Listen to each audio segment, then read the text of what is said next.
All these girls want is a little respect. Good sex and a nigga with a check. That's all they really want. Hey, what's up? Okay, so check this out. I was asked by another wheelchair user who's kind of new about relationships. Now, don't laugh. Now, I know first off, some of y'all are going to be thinking, oh, this guy's single. Come on, you got a stripper pole on your bike. You have been in and out of relationships. You own a Burn Rubber's condom company. You know, you're single. You're probably not the best person to ask about relationship advice. But see, I don't think that's true. See, I've been in and out of relationships in my wheelchair and before my injury.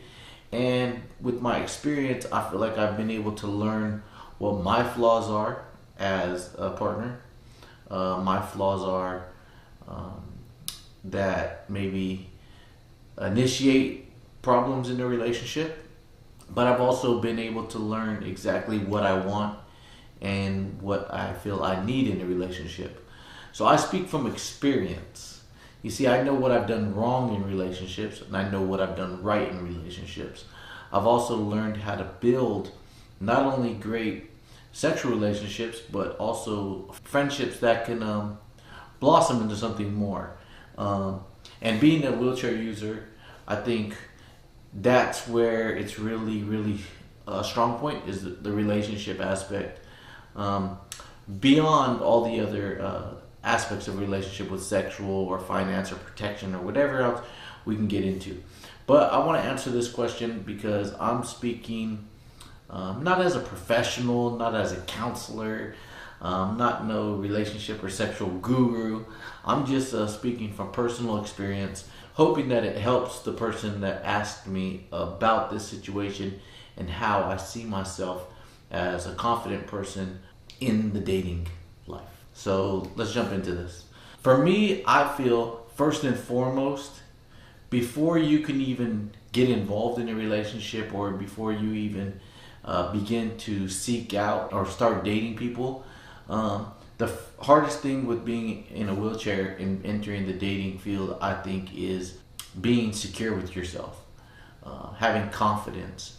So for number one, I think the first and foremost thing is to understand your body, being able to be okay with yourself, your new self, and looking in the mirror and still seeing you as a person, as a man.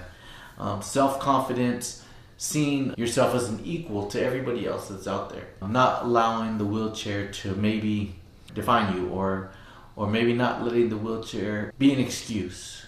Not allowing yourself to be victimized and be, oh, well, I'm the sad person in a wheelchair. So I think that's would be the first key is self-confidence. When you stand in a room of men, being able to see yourself as an equal to the others. I think number two would be, like I said, not underestimating yourself.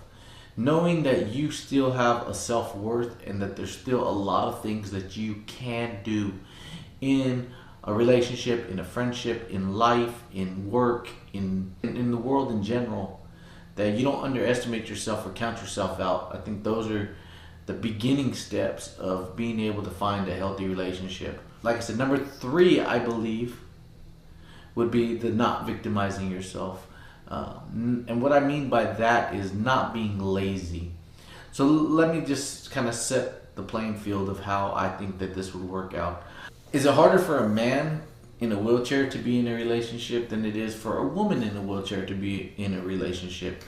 And in that, we're talking with maybe somebody that's an able-bodied person. I believe so. One, as a man, there's a few things that we're provided to do or that we're expected to do, and that's provide not only a physical aspect of pleasure, maybe the finances, but also protection. So as a man, if you feel insecure with yourself and you don't feel that you can protect anybody or protect somebody, which is hard enough to protect yourself, then how do you fill that position? The other is finances, like we said, in the middle. And finances, a lot of people in our situation can't go back to the same type of work they did before an injury, or if they've been in a wheelchair their whole life, they don't really know what you might not know what type of employment you would be able to seek or train out for. So if you're not making a lot of money, how do you financially secure somebody to where they're confident with you? Pleasure. Now, some people don't understand how you can pleasure somebody or be in a pleasurable, fulfilling relationship having a disability. And that's a whole nother aspect. We can go into sex after injury, sex with the disability or physical challenge. We can go into that. But I'm just laying out kind of where we're at with what we need to do to even start the relationship. And then you can build from there. So, like I said, as a man, it's a little bit harder because we need to provide those things. Where a woman, almost, I don't want to underestimate. Women, don't get mad at me because I'm trying to say that you're not equal to us in this standpoint. But I'm just letting people know that if you're going into a crowd, or you're going into a building, or you're going to go up a flight of stairs, for an able-bodied man to lift his woman up, who's a wheelchair user, and carry her up the stairs, people wouldn't see that as being different. Opening the door, allowing her to go through, people wouldn't see that as different. Getting out at the gas station and putting gas, people wouldn't see that as different. Going through a crowd and making way for his girlfriend, people wouldn't see that as different. That's expected. You reverse those roles, and then it starts to look odd. If a woman was to carry her man up some stairs, people would be like, what the hell? At the gas station, if my girlfriend gets out to put gas and it's cold outside, I'm sitting in the car, people look at me like, what the hell? If I'm walking through a crowd and my girl, it's easier for her to go through and move people, people will look at that as like, what the hell? So when you get into those types of scenarios, that's where you kind of see where I'm talking about how it's harder for a man to be secure in a relationship than it is for a woman to be in that relationship. But with that aside, let's go ahead and talk about what type of benefits that us as men in wheelchairs can see ourselves as an equal on a playing field with the able-bodied man. I hope I'm not talking too fast. I'm just trying to get some key points out there to help you understand where you need to see your confidence rise. I think first and foremost, in a room full of men, I see myself as an equal, and I see myself maybe more confident than a lot of these other men in a relationship, because I feel like even though there's a lot of things I cannot do, us in wheelchairs, having suffered maybe some type of physical injury or dealing with some type of challenge, we have an added benefit to what we can provide in life.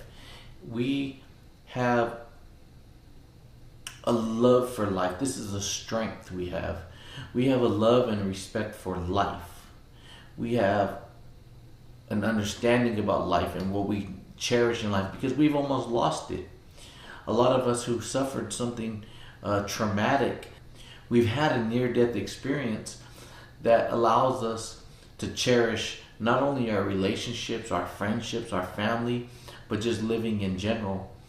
I'm not saying that a person in a wheelchair won't cheat on his girlfriend, or won't lie, or will be 100% perfect loving person. No. I would hope that with the injury and the experience, that they would use that to really cherish the people that are still around that love them. So when you come to a relationship and there's normal problems arise, you still have it in your mind how you felt day one and what life was like when you first understood that you're paralyzed or an amputee, and that love and that respect for life will carry you on and help you be more understanding in your relationship. The next thing I would say is, in a room full of men, I feel secure with myself and maybe a little bit confident in who I am, because I know what I have to offer. I don't allow the physical to define who I am, and therefore when you're speaking to somebody, you might not want to also see just the physical in them. That's not saying that I'm not attracted to beauty, or I'm not attracted to the outside of a woman, but it's the fact that I'll also look at her personality and her heart, because that's how I want to be judged. So it's a balance thing. We started looking at each other I started looking at them as an equal. Judge accordingly. Judge to be how you want to be judged. And I think that is a one-up above maybe a man who hasn't experienced something as traumatic as what I have. So that's some of the ways that I feel confident and equal to other men. Financially, I think a third reason maybe is not lying. Maybe not being boasting about finances or what you can provide, but allowing your actions to speak more than the words. And being honest, open and honest. Maybe being honest. You can't provide the world, but this is what you can contribute. And that goes back to what I was saying about not being victimized or not being lazy. For instance, if we're sitting on the sofa and we're watching a movie with my significant other, and even though it's easy for her to get up and go to the kitchen and grab a beverage or a snack or whatever it is and come back, you got to be able as a man to not be lazy and say, you know what, at times I want to get up and do that. It's putting forth effort to not only be weighted on hand and foot, but to do what you can in a relationship. So if you start dating someone new, put forth that effort. Let me get up. And even if she says, no, I'll get it, I say, no, please, just relax. Let me get it for you. Get up, go to the kitchen. Even if it takes that extra effort, it's in here that you allow them to see that you're wanting to contribute to the relationship. Now listen, it's hard. I'm not going to say it's easy. It's very hard. It takes a very strong woman to be able to deal with the hardships and challenges that come with dating a man that's in a wheelchair, dating a woman that's in a wheelchair. I want to count nobody out. We talked about the whole gas situation, and in the beginning stages of a relationship, I found it's really easy to love a person. I can overlook and not see the chair. But within time, as time goes on, the way our community is, the way our life is, the way social media is, you fall into this whole what could be quick. And unfortunately, back in the days, you'd have more people that encourage the willingness to help somebody, the willingness to love somebody, the willingness to be of assistance and a blessing to somebody. Whereas nowadays it's like, well, what are they doing for you? And I think that's another relationship killer. When you have somebody that you see they're being spoiled and treated like a bad bitch and bought all these luxury gifts, no matter what's going on the other flip side of the relationship, whether he's treating other women like this, cheating on her, they deal with that because of what they're being given. Whereas on the flip side, with somebody like that's suffering from a physical challenge, maybe it's not as easy for them to provide. So friends are like, oh, will you help him put gas? You're always doing this for him. You're always doing that for him. Why are you with that guy? You look at this guy over here, will buy you this, buy you that. And so social media comes in, as a huge downside to dating somebody that's in a wheelchair, because we all want here now. For me, it's a selfish thing. Back to what I was saying about watching a movie with your significant other, or let's just say every morning you wake up in bed next to the person you're with, and when she gets up to go take a shower, instead of just staying in bed or getting up and going to do what you do, surprise her. Get up and start to make the bed yourself. And even if she catches you midway and she comes down and says, well, what are you doing? I can do it. It's easy for me. Let me help you. It's an initiative in your mind that you got up and you wanted to do it for her. So therefore, it's those little efforts. Help make the bed. Even if you get caught in between, boom. If there's something you could do, the small things like preparing a dinner or even purchasing the dinner and having it delivered, folding clothes, or getting some of your buddies sometimes. Talk to your friends and be like, hey man, my girl does this and this for me all the time. I was wondering if you could come over and help me, whether it's wash her car, or hey, do the yard work, or hey, next week is, my girl's gonna be gone. I want to be able to do this for her when she's gone. Can you, depending on your buddies, you can't be fearful to ask them for help. And if they're real friends, they'll be willing to come over and assist you in making your girl happy, unselfishly. And so those are just some key points that I feel being in a wheelchair as a man, being as a man in a wheelchair, where I gotta really be able to do it. So I'm hoping some of these things that I've touched on right now have helped you. And it really, I'm just speaking about the beginning steps of what it takes to be a confident man in a wheelchair, to be able to go into relationships. And I just want to make sure that in a relationship you're confident with yourself and don't settle. Don't just because you're in a wheelchair, you can't allow yourself to be cheated on or lied to. You're still a person no matter how your mobility is. First and foremost, you got to be respected, and you can't settle on that. So like I said, if you have any other questions for me on this, man, I hope this helps you, my dude. It's tough, but you know what? Friendship comes first, and just allow it to grow, and be confident in yourself, man. Know who you are and know what you can provide, and know that you're a great person, and that you gotta be, and that there is people out there that are gonna love you no matter what is going on in the world. At the right time, timing's everything. So yeah, be confident in yourself. Don't give up, and don't be scared. Get out there, man. Talk to people. Sometimes when I go out by myself and I'm at a restaurant or at a bar or at the library or Barnes and Noble, wherever it's at, sometimes that's when you meet the most unexpected people that end up, and maybe it's not always a relationship. Maybe it's just, a friendship is a relationship.